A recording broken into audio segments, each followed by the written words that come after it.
Hello there guys, and welcome back to my YouTube channel, and today we're going to make this very beautiful and trendy island cake.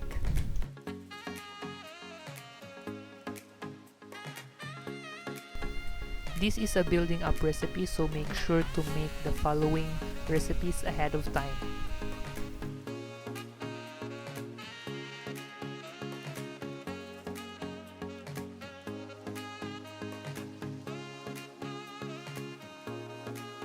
Take your cake and slice on the center to have the portion of the island cake.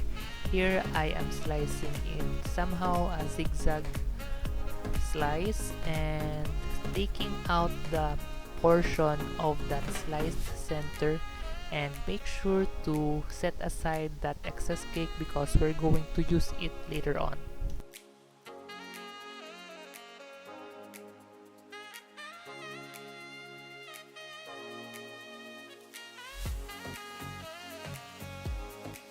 Take the portion of the excess cake and put it on the first layer and slice it according to the shape of the first layer, and make sure to have a narrow part on the top and a wider part on the bottom, and slice it to resemble the shape of an island or mountain.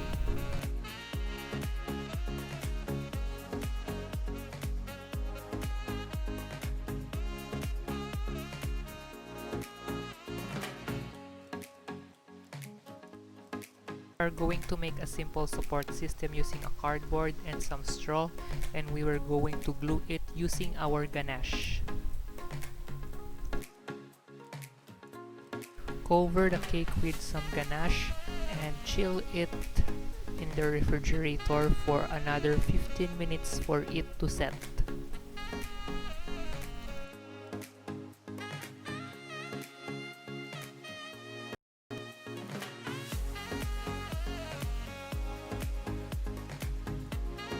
We are going to cover our cake with our second coating using melted cocoa butter and chocolate bar, and spreading it on our cake and using paintbrush to aid us to spread the chocolate conveniently.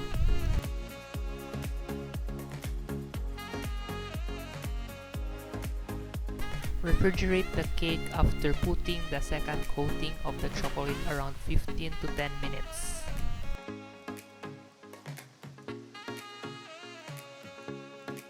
I am using a melted white chocolate to add details to our island cake. This white chocolate will serve as a highlighter to enhance the details of our cake and to add some kind of texture to resemble rocks on a mountain. After putting the white chocolate, refrigerate the cake for another 15 to 10 minutes.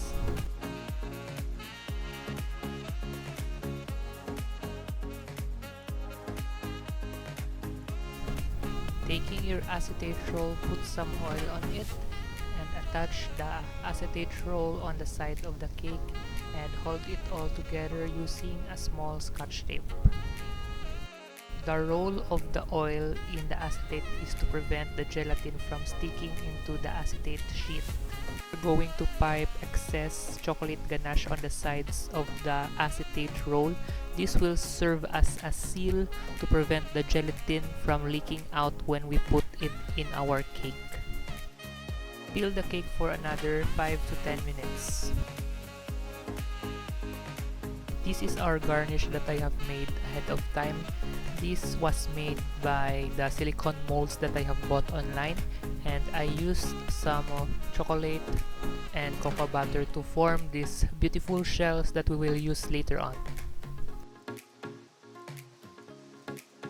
I have put some colors in some shells, and other shells are just plain.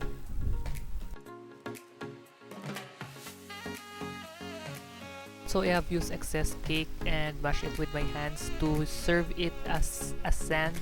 Here I am spreading it into our cake to be used as a seabed. Here another look from our shells that we will put later on. Meanwhile, in a saucepan, we're going to mix our water, gelatin, and some sugar, and On a stovetop, we were going to simmer it for 5 minutes. Here I am taking a portion of the gelatin and mixing it with color blue, and we were going to put it in our cake. Starting from the bottom, I am using an aid of a pipe here, and you can also put it directly if you want to.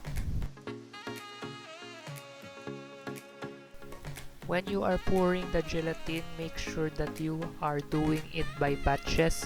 Do not pour the gelatin all at once because the acetate roll may leave up and it will leak.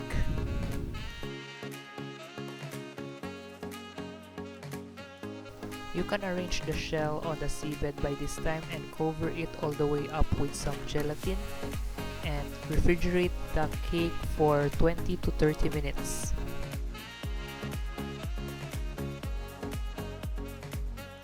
Here I am using a blade to take off the acetate roll. Carefully pull the acetate roll and you can see here the gelatin has been formed and it is beautiful, as you can see here. The cake will have moisture on the chocolate part, so using a tissue paper, absorb the excess moisture. In your cake crumbs, we're going to make 3 tones of green, and we will going to use it as a grass or vegetation in our island. Small cling wrap on the gelatin part to prevent it from having greens onto the vegetation that we will put later on.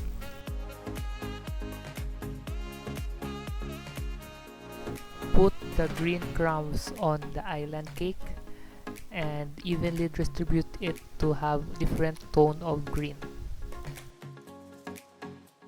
Carefully remove the cling wrap, and we're going to add details into our island cake. Here I am adding some sand to the side to imitate a beach, and I'm going to put some cake crumbs into the side of the cake.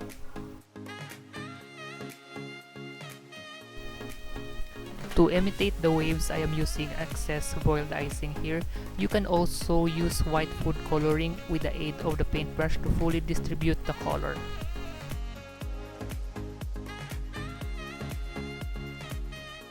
Here I'm adding more seashells into our cake and it is done. So there you have it, guys. I hope you've enjoyed this episode of our cake tutorial, and I hope you will subscribe to my YouTube channel for more future videos. So thank you for watching and see you next time.